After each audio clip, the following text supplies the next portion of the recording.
안녕하세요. 캡틴 스포츠 분석 프리뷰입니다. 스포츠 토토 혼자 분석하기에는 한계가 있습니다. 이 영상을 통해 조금 더 쉽게 분석에 도움이 되었으면 합니다. 매일 업데이트되는 자료 및 막대한 정보를 무료 공유해드리고 있으니 관심 있으신 분들은 연락주세요. 10-30 NPB 한신 소프트뱅크. 한신 타이거즈는 오타케 코타로를 내세워 연패 저지에 나선다. 이번 시즌 9승 4패 2.85의 성적을 보여준 오타케는 그야말로 코시엔 전문 투수라고 해도 과언이 아닐 정도. 교류전에서 소프트뱅크 상대로 5이닝 무실점 승리를 거두었는데 그 흐름을 이어갈 수 있느냐가 관건이다. 전날 경기에서 오호츠의 투구에 막혀 있다가 8회 말 마츠모토를 공략하면서 2점을 올린 한신의 타선은 원정보다 홈에서의 타격 문제가 심각한 상황. 야구는 1, 3, 4번 3명만 하고 있는 느낌이다. 그나마 불펜이 4.2이닝을 1실점으로 버텨준 게 다행일 듯. 소프트뱅크 호크스는 아리아라, 코에이 카드로 시리즈 종결을 노린다. 1차전에서 6이닝 2실점의 투구로 패배를 당했던 아리아라는 잘 던지다가 6회 초 딱 한 번 흔들린 게 패배로 이어진 바 있다. 휴식일을 고려한다면 4일 휴식 후 등판이라는 강행군인데 이는 다분히 7차전 모이네로를 노린 포석으로 보인다. 전날 경기에서 타카하시와 키리시키 두 좌완 상대로 야마카와의 솔로 홈런 포함 3점을 득점한 소프트뱅크의 타선은 여전히 코시엔에서의 득점은 아쉬움이 있는 편. 특히 야나기 마츠와 쿠리하라에서 흐름이 계속 끊기고 있다. 4이닝 동안 2실점을 허용한 불펜은 무적의 셋업맨 마츠모토의 2실점이 불안 요소가 될 수 있다. 오호츠 공략 실패. 이는 현재 한신의 타격 문제를 적나라하게 드러내는 부분이다. 마츠모토 공략을 고려한다면 오히려 이번 경기에서 아리아라 공략은 1차전보다 더 힘들 수 있을 듯. 오타케 투구가 관건인데 전날 타카하시 하루토가 결국 무너졌고 키리시키가 실점을 했다는 점은 이번 시리즈 한정으로 소프트뱅크 타선이 저한 공략이 된다는 이야기고 이는 오타케에겐 좋은 소식이 아니다. 물론 소프트뱅크는 불펜의 3연투라는 변수가 있지만 아마도 밀어붙일 것이다. 상성에서 앞선 소프트뱅크 호크스가 신승을 가져갈 것이다. 예상 스코어 32 소프트뱅크 승리. 승 1패 1. 핸디 소프트뱅크 승리. 언더 오버 언더?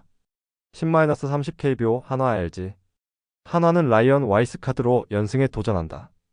플레이오프 5차전에서 구원 투수로 나와 4이닝 1실점의 투구로 세이브를 올린 와이스는 그야말로 가을 야구에서 총력을 보여준 바 있다.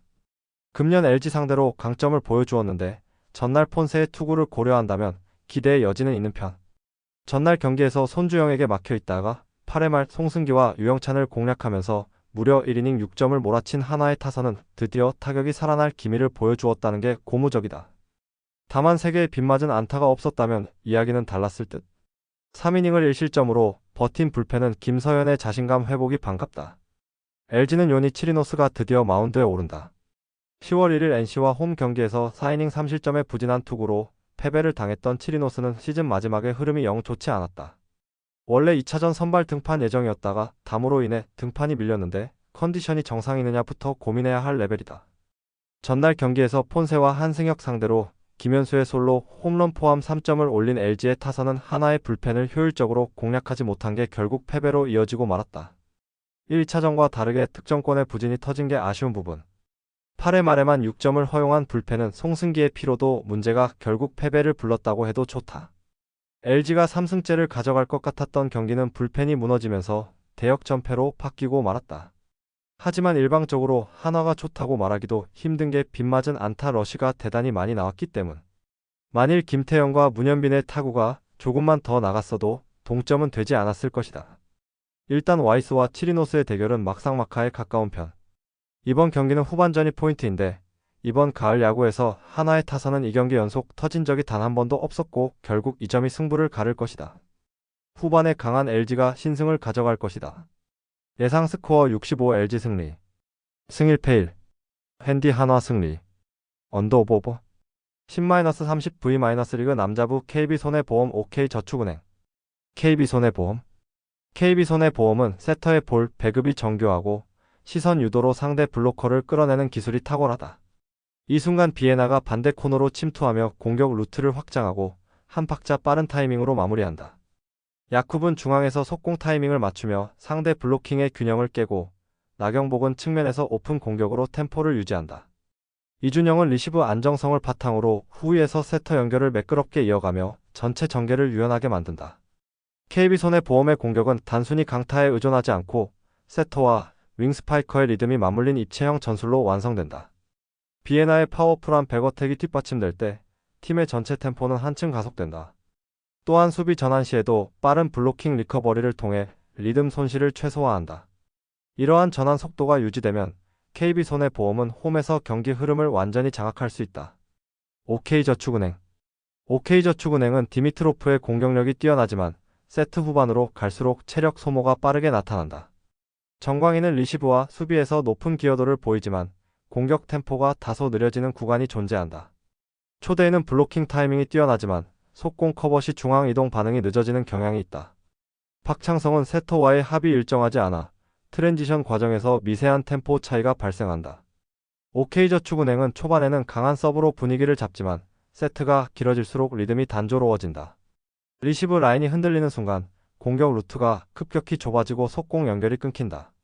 이 때문에 후반부에는 블로킹 커버 범위가 줄어들며 세터의 볼 선택 폭이 제한된다.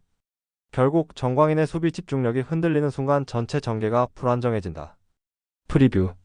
이 경기는 세터의 시선 유도와 공격 템포 조율이 핵심이 될 것이다.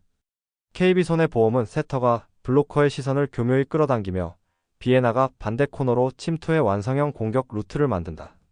이 패턴은 단순한 전위 공격이 아니라 세터와 공격수가 리듬을 공유하는 고속 템포 구조다. 야쿱의 중앙 속공이 더해지면 상대 블로킹은 방향을 잃고 흔들린다. 또한 나경복의 사이드 공격은 타점이 높고 코스 선택이 다양해 수비 라인을 계속 흔든다. OK저축은행은 디미트로프를 중심으로 버티지만 세트 후반 체력 저하로 인해 공격 효율이 떨어진다. 특히 리시브 불안이 반복되면 정광인과 초대의 합이 어긋나며 득점 루트가 제한된다. KB손해보험은 홈에서 템포 조절이 뛰어나고 세터의 판단이 흔들림이 없다. 후위 라인의 리시브 안정성과 전위의 블로킹 간격 조절이 완벽히 조화를 이룬다. 결국 비에나가 공격의 중심에서 상대 블로킹 라인을 뚫어내며 세트 주도권을 확보할 것이다. 그리고 경기 후반으로 갈수록 세트 간격 조율에서 우위를 점하며 전체 흐름을 매끄럽게 이끌 전망이다. 그래서 KB손해보험의 리듬, 템포, 체력 모든 측면에서 앞서는 경기 구도를 그릴 가능성이 높다. 핵심 포인트.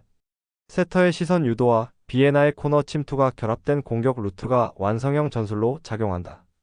야쿱과 나경복의 밸런스 있는 공격 템포가 상대 블로킹을 흔든다. OK저축은행은 후반 체력 저하로 리시브 불안이 늘며 공격 전개가 단조로워진다. 결국 승부는 템포와 리듬에서 갈린다. 세터의 시선 유도와 비에나의 침투가 맞물리면 KB손해보험이 경기 흐름을 완전히 틀어줄 것이다. 10-30V- 리그 여자부 페퍼저축은행 현대건설. 페퍼저축은행은 경기 초반 빠른 템포로 분위기를 끌어올리려 하지만 랠리가 길어질수록 조직적 완성도에서 한계를 드러낸다. 시마무라는 블로킹 타이밍이 정확하지만 측면에서의 커버 범위가 좁아 세트 중반 이후 공격 전환이 더뎌진다. 박은선은 속공에서 순간적인 폭발력이 있으나 세터와의 합이 일정하지 않아 리듬 유지에 어려움을 겪는다. 이한빈은 안정적인 리시브를 시도하지만 상대 서브 강도에 따라 포지션이 자주 무너진다. 박정환은 팀 공격의 중심이지만 볼 분배가 일정치 않아 연속 득점 흐름이 자주 끊긴다. 또한 팀 전체적으로 리시브 라인의 흔들림이 세터 연결 타이밍을 흐트러뜨리고 결정구의 완성도가 떨어지는 문제를 반복하고 있다. 특히 세트 후반 서브 리턴이 불안정하면 공격 루트가 단조로워지고 블로킹 대응 타이밍이 늦어지는 약점을 보인다. 결국 페퍼저축은행은 세컨드 볼 처리 안정성을 높이지 못하면 후반 흐름에서 밀릴 가능성이 크다. 그래도 초반 몇 포인트에서는 박정아의 공격 집중력이 경기 균형을 잠시 유지할 수 있다. 하지만 전체적인 볼 템포와 리시브 밸런스 측면에서 불안 요소가 명확하다. 현대건설은 세터들의 볼 분배 센스가 돋보인다. 오픈 퀵, 백어택을 순환시키며 상대 블로킹 라인을 계속 흔든다. 그 결과 상대는 라인 압박을 지속적으로 감당해야 하며 수비 리듬이 무너질 수밖에 없다. 카리는 오픈 공격과 백어택을 오가며 블로커 시선을 분산시키고 세트 후반에도 흔들림 없는 집중력을 보여준다. 정지우는 빠른 속공 전개에서 타이밍 감각이 뛰어나며 중앙에서 공격의 흐름을 끊김없이 이어간다. 자스티스는 후위 수비에서 안정적인 딕으로 전환 타이밍을 맞춰주고 블로킹 이후 세컨드 볼 처리 능력도 탁월하다. 앙효진은 세트 중반 이후에도 블로킹 타점이 높아 상대 주요 공격 루트를 사전에 차단하는 역할을 맡는다. 또한 현대건설은 서브 타이밍 조절이 좋아 상대 리시브 라인을 흔들며 세컨드 플레이를 완전히 제한하는 구조를 만든다. 후위 공격과 사이드 공격을 균형 있게 배분하며 템포 조절을 통해 경기 흐름을 안정적으로 통제한다. 결국 현대건설은 세트 후반으로 갈수록 템포와 강타 밸런스로 주도권을 완전히 틀어질 가능성이 높다. 프리뷰. 이 경기는 현대건설의 템포 조율 능력과 세터 분배 감각이 승부의 핵심이 될 것이다. 현대건설은 초반부터 빠른 볼 전개로 상대 블로킹을 흔들며 페퍼저축은행의 리시브 라인을 무너뜨릴 가능성이 높다. 특히 카리의 득점 집중력과 정지윤의 속공이 맞물리면 경기 템포를 초반부터 확실히 잡아나갈 수 있다. 반면 페퍼저축은행은 리시브 라인의 흔들림이 누적되면 세터 연결이 불안정해지고 공격 루트가 단선화될 것이다. 박정아가 득점 루트를 열어주더라도 상대 블로킹 라인을 흔들기엔 볼 템포가 느리다. 현대건설은 오픈과 퀵을 교차 배치하며 블로킹 대응을 분산시키고 점유율을 극대화할 수 있는 구조를 완성했다. 그리고 세트 후반 클러치 구간에서도 카리와 정지윤의 득점 효율이 높아 경기 후반 집중력에서 차이가 벌어질 것이다. 페퍼저축은행은 리시브 라인부터 세컨드 연결, 마무리 공격까지 연쇄적으로 흔들리며 반전이 어렵다. 그래서 현대건설은 안정된 리시브를 기반으로 세트 주도권을 유지하며 경기 흐름 전체를 통제할 전망이다. 결국 세터 템포, 블로킹 간격, 수비 밸런스까지 감안하면 현대건설이 한 수 위의 전술 완성도를 보여줄 것이다. 핵심 포인트. 현대건설은 세터의 볼 분배와 오픈킥 전환 밸런스로 경기 흐름을 안정적으로 통제한다. 페퍼저축은행은 리시브 흔들림으로 공격 루트가 단선화되고 세트 후반 집중력에서 밀린다. 카리와 정지윤의 득점 조합은 클러치 구간에서 결정적 역할을 할 가능성이 높다. 결국 세터 템포와 리시브 안정성의 차이가 결과를 가른다. 현대건설이 주도권을 쥐고 경기를 마무리할 것이다. 10-30KBL 울산 현대모비스 수원 KT 해시태그 홈팀 울산 현대모비스 4승 5패. 울산 현대모비스는 직전경기 1025 홈에서 창원 LG 상대로 75-87 패배를 기록했으며 이전 경기 1023 원정에서 서울 삼성 상대로 80-76 승리를 기록했다. 리바운드 24-36, 3점 슛 5-6, 범실 7-10의 결과 26.3%의 낮은 3점 슛 성공률에 그쳤고 전반전 42-37의 잡은 리드를 지키지 못한 경기. 매치업에서 밀리는 포지션이 많았고 미구엘 안드레 옥존, 레이션 해먼즈도 클러치 상황 집중력 부족을 드러냈다. 또한 장신 라인업을 사용했지만 전환 수비가 느려 득보다는 실이 많았던 패배의 내용. 정규 시즌 홈 경기에서는 1승 3패 성적. 해시태그 원정팀 수원 KT 손익분 6승 3패. 수원 KT는 직전 경기 1026 홈에서 안양 정관장 상대로 87-92 패배를 기록했으며 이전 경기 1024 홈에서 고양 손호 상대로 77-71 승리를 기록했다. 홈 8연승 시즌 3연승이 모두 중단되는 패배가 나왔으며 리바운드 24-32, 3점 슛 10-6, 범실 7-11의 결과. 데릭 윌리엄스 22득점, 김선영 18점이 분전했지만 리바운드에서 크게 밀린 경기. 세칸 유닛 싸움에서 완패를 당했으며 조직력과 수비 집중력에서 밀리며 무너진 상황. 또한 승부처의 약속된 수비가 지켜지지 않았으며 속공으로 이어지는 범실도 많았던 패배의 내용. 정규 시즌 원정 경기에서는 1승 2패 성적. 해시태그 상대전 특징. 1차전 맞대결에서는 울산 현대모비스가 원정에서 73-74 패배를 기록했다. 최근 5경기 1승 4패의 결과. 해시태그 배팅 추천. 울산 현대모비스는 창원 LG전 경기 패배에서 드러난 외곽 부진과 전환 수비 문제를 보완해야 하지만 홈에서 만나는 KT를 상대로는 높이를 활용해 골 및 우위를 잡을 가능성이 크다. 미구엘 안드레 옥존과 게이지 프리맷의 인사이드 공략이 득점원 역할을 하고 레이션 해먼즈의 경기 운영이 안정되면 흐름을 가져올 수 있다. 수원 KT는 직전 패배에서 리바운드 약세와 세컨 유닛 기어 부족이 드러난 만큼 승부처에서의 집중력에 의문이 남는다. 가능성이 높은 선택 울산 현대모비스 승리. 배당을 노리는 선택 승호패 구간호. 10-31세리에 에이칼리아리 칼초 사수올로. 이 경기는 전방 압박 강도와 중원 커버 속도의 균형이 승부를 결정할 것이다. 칼리아리는 에스포지토와 보렐리를 중심으로 전방 압박을 가하며 사수올로의 느린 빌드업을 초반부터 흔들 가능성이 높다. 특히 에스포지토의 전진 패스 타이밍과 폴로 룬쇼의 커버링이 맞물릴 경우 상대 3선이 완전히 무너질 수 있다. 사수올로는 중원 압박의 연속성이 부족하고 2차 전환 속도 또한 느리다. 그래서 칼리아리가 하프 스페이스를 장악하며 세컨드 찬스를 주도할 가능성이 크다. 결국 홈의 압박 강도와 공격 전환의 정확도가 더 높은 칼리아리가 주도권을 가져올 것이다. 핵심 포인트. 에스포지토의 전진 패스 타이밍과 보렐리의 포스트 플레이가 전방 압박 구조를 완성한다. 사수올로는 중원 커버 속도가 느려 2차 압박이 이어지지 않는다.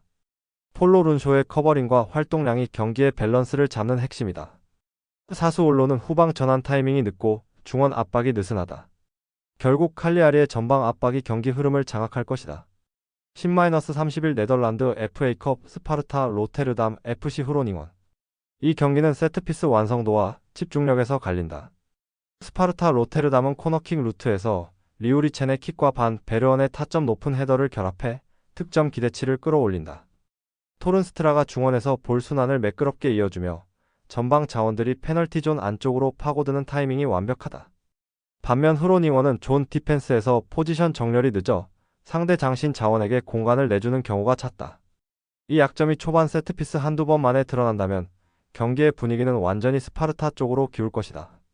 또한 스파르타는 세컨드 찬스 상황에서도 빠르게 전환 공격으로 이어가는 능력을 보유하고 있다. 그래서 후로닝원이 수비 블록을 촘촘히 가져가더라도 두 번째 볼 처리에서 밀릴 가능성이 크다. 결국 이번 경기는 한순간의 세트피스 집중력 싸움이며 스파르타가 그 흐름을 완전히 통제할 것으로 보인다. 특히 후반으로 갈수록 홈의 응원과 세트피스 강점이 결합되면 후로닝원은 버티기 어려운 전개로 몰릴 가능성이 높다. 핵심 포인트. 스파르타 로테르담은 코너킥과 프리킥 루트에서 타점 높은 공격 루트를 완성했다. 리우리첸의 킥 정확도와 반 베르언의 공중 경합력이 득점의 열쇠다. 후로닝원은 세트피스 수비 시 마크 끊김과 커버 타이밍 불안으로 실점 위험이 크다. 결국 세트피스 한 방이 경기의 균형을 무너뜨릴 것이다. 스파르타 로테르담의 장신 라인이 후로닝원의 존 디펜스를 완전히 흔들어 놓을 가능성이 높다. 10-31 세리에 AP사SC SS 라치오. 이 경기는 피사의 불안정한 수비 밸런스와 라치오의 침투 완성도가 맞붙는 구도다. 피사는 측면이 너무 쉽게 열리고 중원의 커버 타이밍이 늦어 수비 조직이 전혀 정비되지 않는다. 그래서 전방에서 한 번의 볼 전환만으로도 뒷공간이 열리며 실점 위기를 자주 맞는다. 반면 라치오는 롱패스와 대각 침투를 적극적으로 활용하며 상대의 공간을 예리하게 파고든다. 특히 피사요, 델레 바시로가 하프 스페이스로 침투하는 타이밍은 피사 수비의 균형을 무너뜨리는 결정적 변수가 된다. 카스텔리아노스는 포스트 플레이로 이성과 연계하며 세컨드 찬스를 창출하고 차카니는 컷인으로 마무리의 완성도를 높인다. 피사는 볼 소유 후에도 세컨드 라인 간격이 벌어져 압박이 이어지지 않기 때문에 전환 속도에서 밀릴 수밖에 없다. 결국 이 경기의 흐름은 라치오가 초반부터 높은 라인 압박으로 피사의 빌드업을 차단하면서 완전히 주도할 가능성이 높다. 수비 라인 붕괴가 잦은 피사는 경기 후반으로 갈수록 체력 저하까지 겹치며 실점 위험이 커질 것이다. 결국 라치오의 직선적인 전개와 델레 바시로의 침투가 경기의 균형을 깨뜨릴 핵심 요인이다. 핵심 포인트. 피사는 측면 오버래핑 이후 뒷공간 커버가 전혀 되지 않아 수비 불안이 심각하다. 라치오는 델레 바시로의 침투 타이밍을 활용해 하프 스페이스 공략 완성도를 높인다. 카스텔리아노스와 자카니의 연계 플레이는 세컨드 찬스 득점의 핵심 루트가 된다. 결국 피사의 수비 뒷공간은 경기 내내 라치오의 주요 공격 루트로 작용할 것이다. 델레 바시루가 라인 사이를 파고드는 순간 피사는 균형을 잃고 무너질 것이다. 10-31 코파 리베르타도레스 파우메이라스 엘디우 키토. 이 경기는 전술보다 환경이 바뀐 점이 핵심 변수다. 1차전의 완패는 팔메이라스의 기량 문제가 아니라 철저히 고지대 적응 실패가 원인이었다. 이제 홈으로 돌아온 팔메이라스는 익숙한 공기, 익숙한 템포에서 자신들의 본연의 플레이를 되찾을 것이다. 비토르 호케는 빠른 돌파와 압박으로 엘디우 키토의 수비 라인을 흔들 것이고 안드레송과 에반겔리스타가 이선에서 찬스를 만들어낼 것이다. 팔메이라스는 전반부터 템포를 높이며 압박 강도를 조절하지 않고 상대의 빌드업을 초반부터 차단할 가능성이 높다. 반면 엘디우 키토는 원정 불안증이 여전히 뚜렷하고 수비 라인이 뒤로 밀리는 순간부터 경기 리듬을 잃는다. 특히 후반 체력 저하 구간에서는 수비 집중력이 떨어지며 두 번째 실점 이후 경기 전체가 무너지는 패턴이 자주 반복된다. 결국 홈에서 팔메이라스가 공격적으로 나서며 리듬과 공간 점유 모두에서 완벽히 우위를 점할 가능성이 높다. 핵심 포인트. 팔메이라스는 홈에서 라인을 올리고 전방 압박과 세컨드 찬스로 경기 템포를 장악한다. 비토르 호케와 안드레송의 전진 타이밍이 엘디우키토의 수비 간격을 완전히 무너뜨릴 것이다. 엘디우키토는 원정에서 수비 밸런스와 멘탈이 동시에 흔들리며 경기 후반 집중력 저하가 뚜렷하다. 결국 승부는 환경 변화와 멘탈 안정성에서 갈린다. 팔메이라스가 홈의 리듬을 되찾는 순간 경기의 방향은 단숨에 뒤집힐 것이다. 스포츠 분석 혼자서는 한계가 있습니다. 막대한 자료와 팁을 무료로 공유해드리오니 함께 적중률을 올려봅시다. 구독, 좋아요는 영상 제작에 큰 힘이 됩니다.